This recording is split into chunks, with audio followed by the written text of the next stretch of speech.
Ini adalah Nokia 6, smartphone debutan Nokia di tahun 2017. Apakah HP ini adalah perintis kejayaan Nokia atau hanya sekedar nostalgia? Hai YouTube, selamat datang di video review Nokia 6.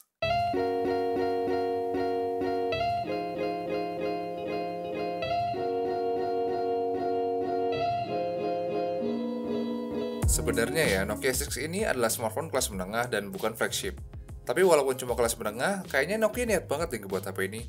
Soalnya Nokia 6 punya build quality yang sangat fantastis. Material metalnya itu terasa mantap dan premium saat dipegang. Saya sangat suka dengan finishing metal dan framenya, karena teksturnya sangat halus tapi tetap punya grip yang cukup baik. Bobot dan ketebalan juga udah pas banget di genggaman, ngebuat feel in hand-nya terasa kokoh dan sangat memuaskan. Selain kokoh, detail-detail dari desainnya juga ngedongkrak ketampanan HP ini. Frame silver yang tegas dipadukan dengan kaca hitam berteknologi 2,5D yang elegan ini ngebuat tampilan mukanya sangat menawan dan classy. Bahkan antena band yang sudah pasaran kayak gini aja, terlihat sangat cocok di bagian belakangnya yang polos. Saya rasa desain Nokia 6 sangat keren ya, soalnya sukses keluar dari tren desain smartphone kelas menengah yang cenderung membosankan. Ya, taulah HP apa aja.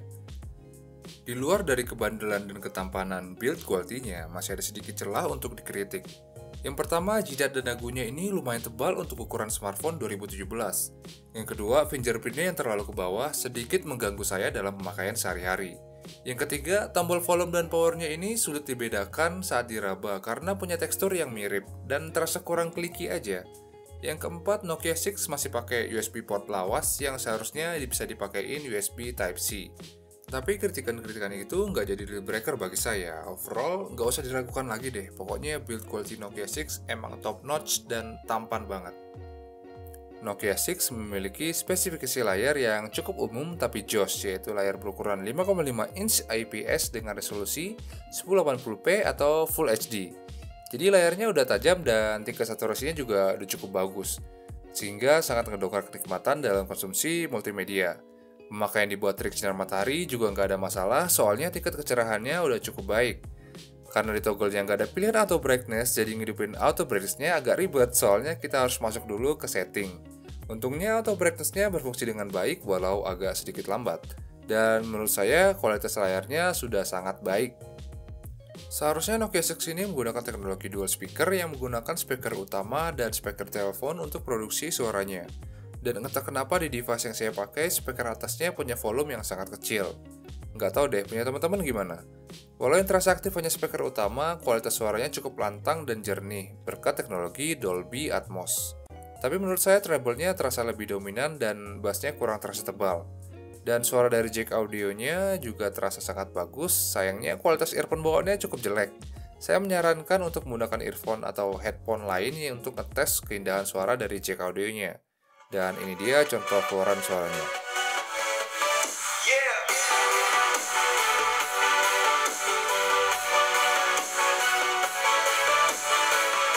Keputusan untuk menggunakan Snapdragon 430 di Nokia 6 memang ngebuat kita geleng-geleng kepala, apalagi Mi Fans. Tapi Snapdragon 430 sendiri bukanlah prosesor yang jelek. Nokia 6 mampu menjalankan aplikasi sehari-hari dengan cepat, dan ROM-nya yang minim modifikasi cukup ngebantu kelancaran performanya. Ditambah RAM-nya yang 4GB sangat memanjakan kita dalam multitasking. RAM manajemen Nokia 6 ini bisa dikatakan sangat baik. Yang pasti RAM manajemennya tidak seagresif HP-HP Xiaomi. Saya sudah coba menjalankan 4 game berat secara bersamaan dan keempatnya tidak perlu reload saat berpindah antar game. Tapi Nokia 6 memang tidak bisa dikatakan sebagai gaming monster karena performa dalam handle game-game berat tetaplah sama aja kayak smartphone-smartphone dengan Snapdragon 430 lainnya. Semua game berat dapat dijalankan dengan sangat mulus dan tanpa hambatan, tapi ya, settingan grafisnya harus diset ke level medium atau low, karena frame rate-nya cukup rendah pada settingan grafis maksimal. Dan temperaturnya juga naik dan cukup hangat saat nge-game. Memang tidak terlalu ngeganggu, tapi cukup terasa dalam pemakaian. Dan kalau teman-teman hanya casual user yang jarang main game-game HD berat, maka Nokia 6 bisa jadi pilihan yang pas. Tapi kalau kalian memang gamer kelas berat, saran aneh sih kan, cari smartphone lain aja kali ya. Untuk software sendiri, Nokia 6 sudah menggunakan Android versi 7.1.1 Nougat out of the box yang masih langka banget ditemuin di semua smartphone kelas menengah. User interface-nya terasa simpel dan fungsional, cukup clean tanpa bloatware. Ya, HP yang saya pakai sudah ada Play Store dan aplikasi Google lainnya. Tapi karena Nokia 6 yang saya punya merupakan model TA1000 alias versi Cina, saya agak curiga kalau ROM-nya ini adalah hasil oprekan distributor. Dan ROM aslinya sendiri agak sulit untuk menggunakan aplikasi Google. Tapi ROM yang saya pakai ini masih cukup aman dan geges, walau saya yakin ROM resminya pasti lebih bagus. Jadi saya menganjurkan teman-teman untuk membeli Nokia 6 versi TA1003 yang ROM resminya sudah support aplikasi Google. Untuk pembahasan kameranya kita mulai dari software. Software kameranya cukup simple dan standar. Kalau kalian sedikit kreatif, Nokia 6 juga punya mode manual walau fiturnya sangat terbatas. Lalu untuk kamera utamanya sendiri punya spek yang lumayan menjanjikan, 16 megapiksel dengan bukaan aperture f2.0. Dan ya, hasil semua jepretannya cukup tajam dan punya efek bokeh yang lumayan bagus. Tapi warna yang dihasilkan agak kurang, karena cenderung undersaturated atau level saturasi warnanya lebih rendah daripada warna aslinya, sehingga terlihat kurang menarik. Mode SDR-nya cukup membantu menurunkan level shadow, tapi tidak banyak meningkatkan level saturasi.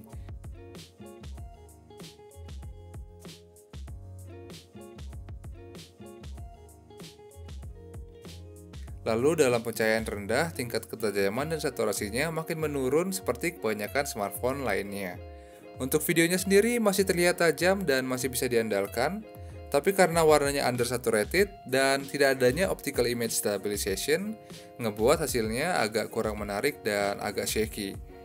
Untuk kamera depannya sendiri masih mampu menghasilkan foto yang lumayan tajam dan masih oke untuk sosial media walau cuma 8 megapiksel ya. Jadi saya rasa kemampuan kameranya tidak ada yang mengejutkan alias biasa-biasa aja.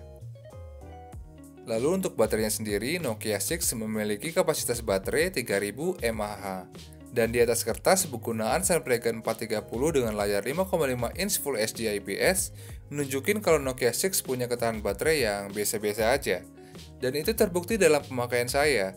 Nokia 6 menghasilkan ketahanan baterai yang cukup standar dengan screen on time sekitar 4 jam dan jarang banget tembus 5 jam.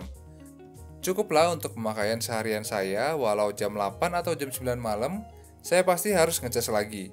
Ketahanan baterainya nggak bisa dikatakan boros juga sih, karena rata-rata smartphone mahal pun memiliki ketahanan baterai yang cenderung sama. Kesimpulannya, cukup menyenangkan melihat Nokia bisa kembali ke jagat smartphonean. Menurut saya Nokia 6 membuktikan kalau Nokia masih bisa bersaing di industri ini. Nokia 6 menawarkan super premium build quality, software yang up to date, dan layar yang ciamik. Tapi sebagai smartphone kelas menengah, tentu Nokia 6 bukanlah smartphone yang sempurna. Karena performa, kamera, dan ketahanan baterainya cenderung biasa-biasa aja.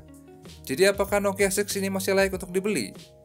Ya, karena selain alasan nostalgia, Nokia 6 sendiri adalah smartphone yang cukup bagus untuk harga 3 jutaan. Tapi kalau kalian nyari smartphone kelas menengah dengan performa dan ketahanan baterai yang super, ya udahlah ya, kita sama-sama tahu lah jawabannya apa. Oke, segitu aja dari saya. Semoga video ini bisa berguna untuk teman-teman sekalian. Dan jangan lupa sundul tombol subscribe untuk membantu perkembangan channel ini.